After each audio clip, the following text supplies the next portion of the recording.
Hi, it's me again with Corel Draw Tips and Tricks. And as I stated earlier, I was drawing this and someone helped me out, said use the Smart Fill tool, and I did, and it worked perfectly.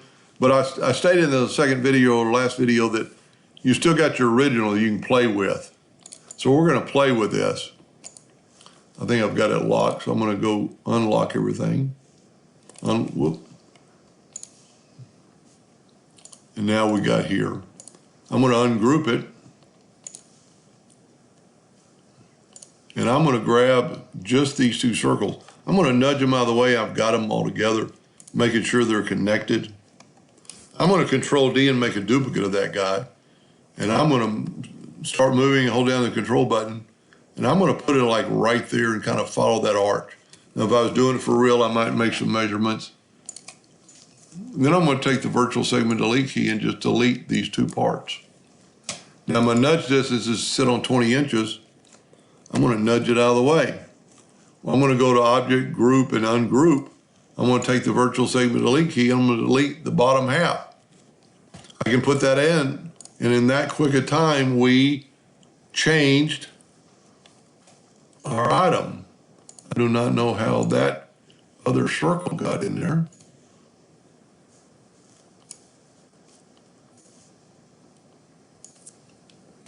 There we go.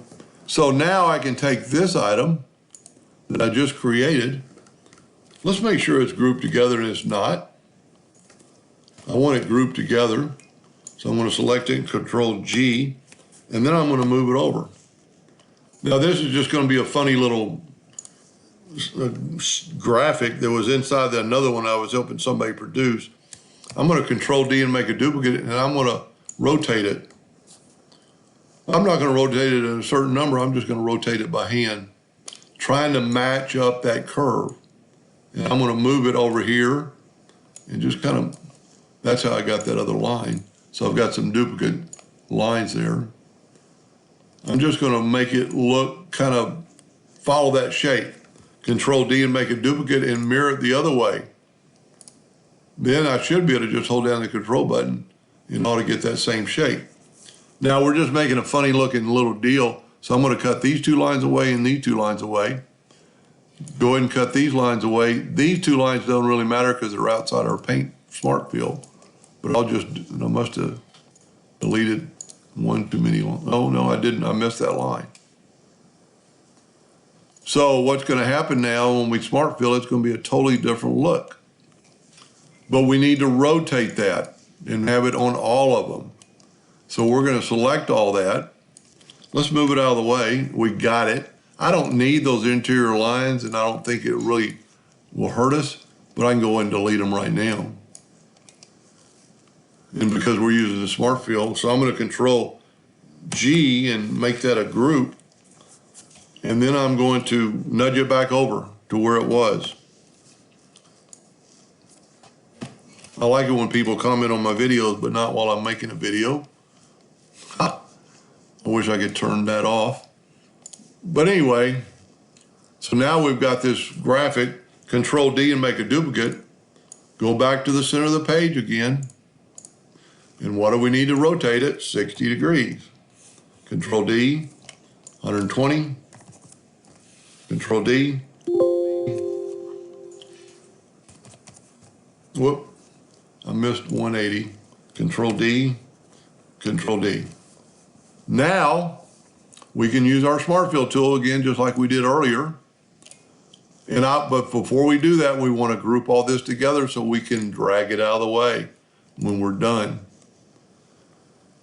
Take your Smart Fill tool and let's zoom in here. So we're got a totally different look now. We'll go ahead and do that, and that, and that, and that. We're going to have a total different look without too much work. Now, there's really no way just to fill this in, like just by turning everything in one color, because it's the way we have it constructed. And this is one of those times you wish you didn't have bounding boxes, because they're kind of in the way, but we'll deal with them. You can turn that off, and I made a video on how to do that. Just search bounding boxes. So this is almost done. and we have completed a completely different look. Nudge that out of the way. I didn't fill in the center. Now you have a completely different look. You added a lot more detail with not much trouble. You know, you got a little box and a long box there. We still need to grab a circle, but you don't really have to. We can left click, right click. This circle is 9.55. We'll make it 10. We'll make a circle that's 10 with your ratio locked right there. It might not be big enough, but that came out pretty good. So there you have a completely different looking graphic with not very little trouble. And you could keep going and play on the inside, you know, to your heart's content. Anyway, I hope that helped a little bit. Thank you for watching.